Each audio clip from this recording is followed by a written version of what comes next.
Hi everyone, it's A Ticket to Christ. Thank you for tuning back in, and we're in the series Created for His Will's Sake, and we're talking about being still. So Psalm 46 verse 10 says, "Be still and know that I am God. I will be exalted among the heathen. I will be exalted in the earth." And this theme of being still, you see it as well when Elijah was running from Jezebel, who was trying to kill him. And the voice of God came as a still, quiet voice, right?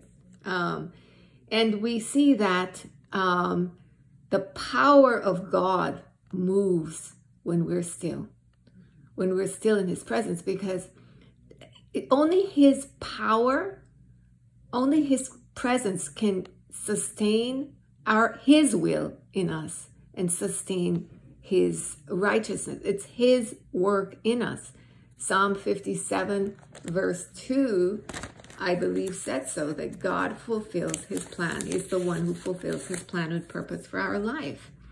And a lot of times we think, oh, I want to do God's will. I'm going to do God's will. And then we try to eke it out in our own effort, thinking that we're being spiritual, but we don't understand what it means to just be still, to trust, to wait patiently for him, and to believe, and that should bring peace, internal peace.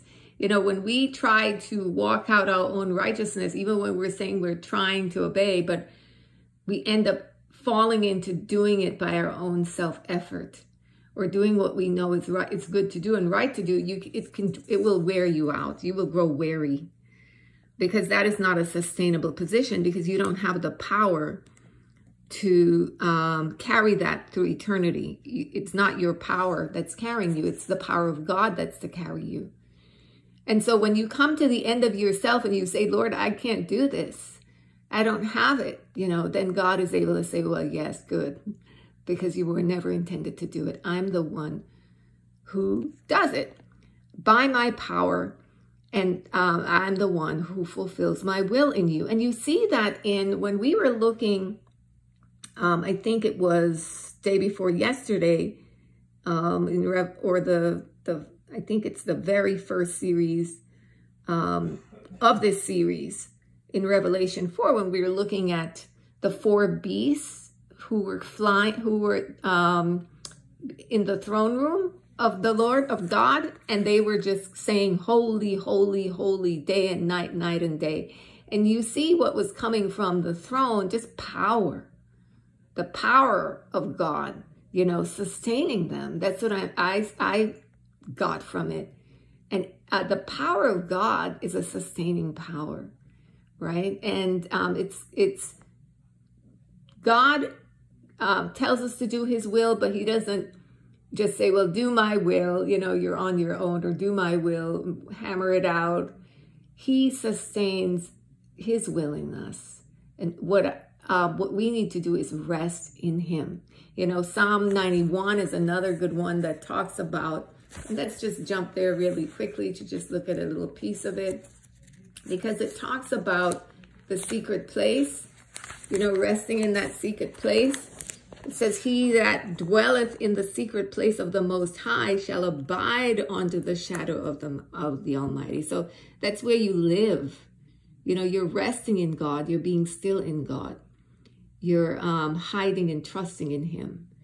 Your life is hidden in him, and you trust him fully to fulfill whatever needs to be fulfilled in your day. Because if you're trying to walk out your walk through your own human effort, or even through saying, yes, I'm going to obey God, and that's, you can be drained.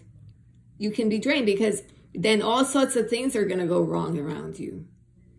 All sorts of things. So if you're depending on your, I'm going to do this, I'm going to do that, it's not a sustainable position to hold, because you're going to just get worn out and tired. You have to rest in the Lord, right? Rest the core of your life in the Lord, and knowing and trusting in that. And that is something that I find very hard to do. It's something that we have to learn to do because it's not naturally something that's cultivated around us in society, especially in this generation of quick fixes and fast foods and doing everything instantaneously. In the level of technology that we have doesn't foster patience, and it doesn't foster resting. Everybody has all the information quickly at their fingertips. And so to be able to rest in the Lord, it's going against everything that surrounds us. To be able to just be still in the Lord goes against the structure of how society is structured. And so you have to pull into the Lord to be in that place of rest, to dwell in that secret place and abiding under the shadow of the Almighty. So beloved, those are my insights on this. I hope it helped or blessed you in some small way. Have a great day.